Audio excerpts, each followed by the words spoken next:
guys, still here. So I am back with the second batch of the Tim Holtz 12 tags of 2014 that I've done. Like I mentioned, I missed April. I still have to go back and do that one.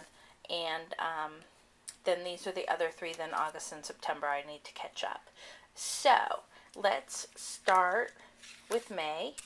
And this one, not my favorite, but it started to kind of grow on me. And the idea behind this one is doing the different blocks of items. And so we'll start at the top. I used some rickrack, and actually this is from my grandmother's stash. I still have her sewing basket, and I've kept things in it, and I thought, I hang these up in my room, so that would be nice to use on the tag. The background is the wrinkleless watercolor technique, where you kind of smush it on your craft mat and pick up the color. And I distressed all of the edges, and then these are mostly Tim Holtz findings, well, about half. So they're lifted up on some chipboard. I know he probably used grunge board, but surprisingly I don't have plain grunge board, so I just used chipboard. I attached some little scraps of Tim Holtz paper to them and cut them to the different shapes to fit what's on them and then fit them all together. So this is the K & Company key. These are some Michaels brads. So again, there's mostly not Tim Holtz actually. This is a nib, and actually this isn't one of his. This is a nib that was given to me when I went to a convention that they had at the Swan Resort at Disney maybe 13, 14 years ago, and so I figure it's about time I use that too. This is one of the Prima light bulbs. I love these. Then this little stamp was a Michael's dollar bin stamp, and it actually has an Easter bunny in the center, but I cut that out and gold embossed it with detail gold from Ranger. Here's that bird again. I obviously like him. This is from, actually it's K & Company, and it was from CHA when it was HIA, I believe. And I think that's from 2003 when I went. And then there's one of those wishbones. Okay, so then June. June is a much lighter look, obviously. And the idea with June was using the stencil, but using the negative part of the stencil. So you ink up the negative part and spritz it with water and then put it down on your tag. And I believe this was a second impression, and I just loved how that came out. The top is just seam binding with those same colors. Then I punched a hole here, added one of the heart charms. Again, totally love those too. I've got to get another pack of those. And then I used a safety pin with a little piece of ribbon on it that I had in my stash. Then this is the Tim Holtz butterfly stamp, and I'm not sure which set because I have two different versions of it.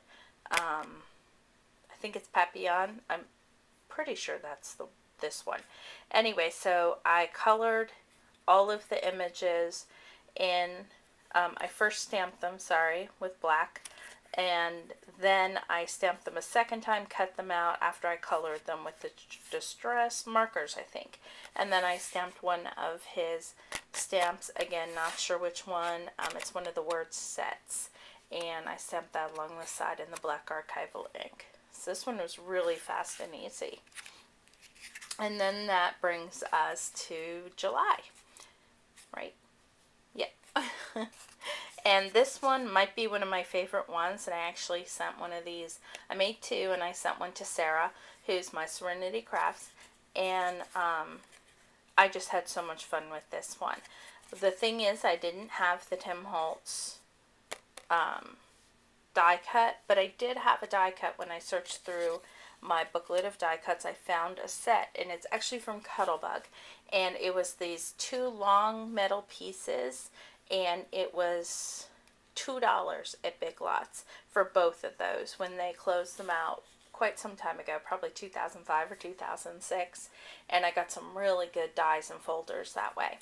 Okay, so we'll start at the top. This is some fibers from my stash.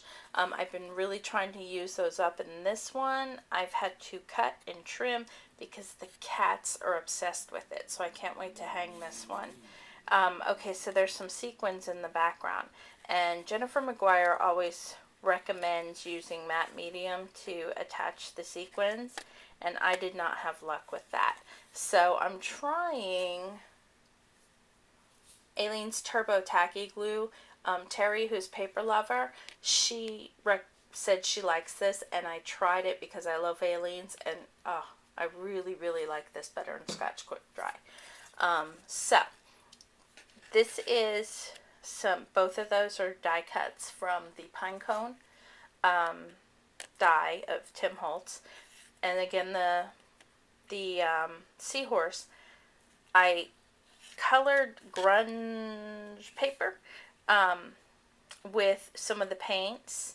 And again, this is from that patina recipe. It's like copper, 2 greens, and 2 blues. And so I covered that, and then I came back through and used the rock candy crackle on it. This is just one of the word bands again, and you put paint on that to kind of pull out the words. I think they're probably still hard to read, but it says dream as if you'll live forever. And I attached that with some twine that I had picked up at Tuesday morning. And then these are all covered different ways. This one is some powder keg embossing powders and some distress embossing powder. This one's just painted, and then I don't even remember what I put on this. I think it's mostly just paint. And this one, again, is some of the powder keg embossing powders, as is this one. And then this sand, again, is from his website. Don't feel that you have to have exactly what he used.